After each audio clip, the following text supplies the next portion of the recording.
गुरु गुरु एक मूल आवश्यकता है जीवन की।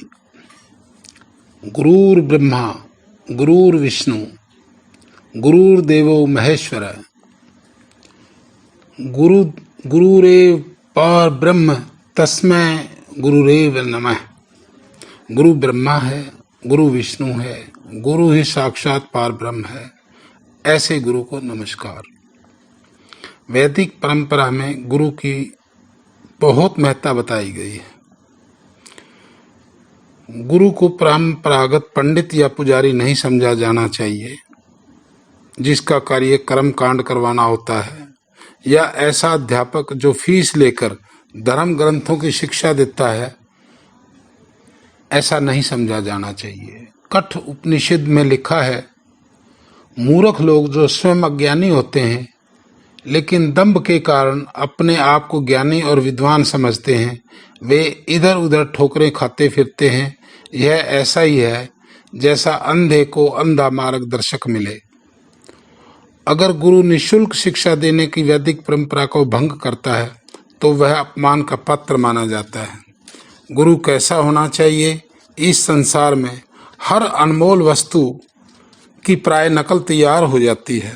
गुरुओं के विषय में भी यही उक्ति सत्य है। संसार में ऐसे बहुत से नकली गुरु हैं जो अज्ञानी होते हुए भी अपने आप को बहुत ज्ञानवान समझते हैं और आध्यात्मिकता में दूसरों का मार्गदर्शन करने के लिए तैयार रहते हैं। सच्चे गुरु का आचरण एकदम स्पष्ट और दोष रहित होता है। वह करुणा की साक्षात मूर्ति होता है और हर प्रकार के दोषों तथा सांसारिक कामनाओं से मुक्त होता है। वह शिष्यों को अपनी संतान मानता है और संतान की तरह ही उसे प्यार करता है।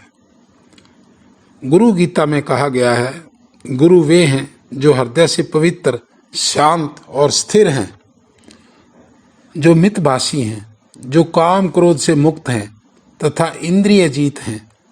श्रीमद् भागवत में भगवान कृष्ण कहते हैं, मनुष्य को गुरु में ही मेरा रूप देखना चाहिए।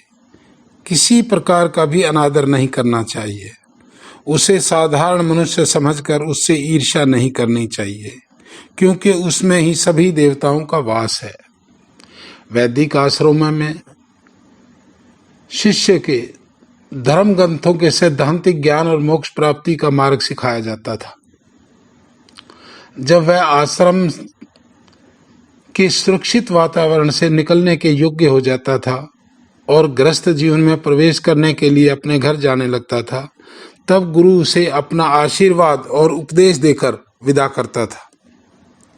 तैत्तिरीय उपनिषद में शिष्य को विदाई के समय गुरु द्वारा यह उपदेश दिया गया है, सदा सत्य बोलना, सत्य से कभी विचलित ना होना, अपने कर्तव्य का पालन करना, धर्म ग्रंथों का पठन पाठन भी करते रहना, अपने व्यक्तिगत कल्याण की भी उपेक्षा मत करना, अपने वंश वृद्धि से पीछे न हटना, अपनी आत्मिक उन्नति बनाए रखना, महापुरुषों का आदर करना, अपने माता पिता को देवतुल्य समझना, गुरु को देवतुल्य समझना, अतिथि का देवतुल्य सत्कार करना, सम्मान योग पुरुषों को उचित सम्मान देना, जो कुछ दूसरों को दो उदारता, प्रेम, श्रद्धा, प्रसन्नता, विनम्रता और करुणा से दो।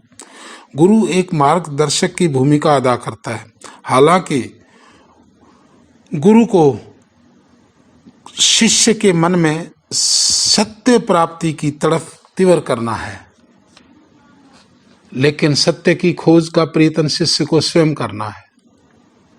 गुरु ग्रंथ साहब ही देख ले, एक महान ग्रंथ है।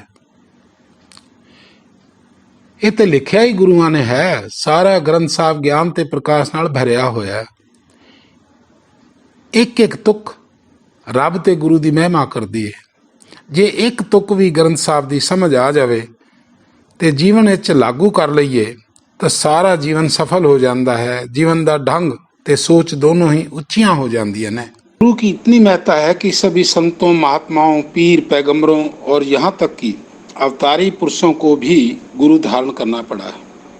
उदाहरण के लिए उपनिषदों में श्वेत केतु ने सत्य का ज्ञान उदालक से, मैत्रेय ने याग वाक्य से नारद ने सनत कुमार और भृगु ने वरुण से प्राप्त किया।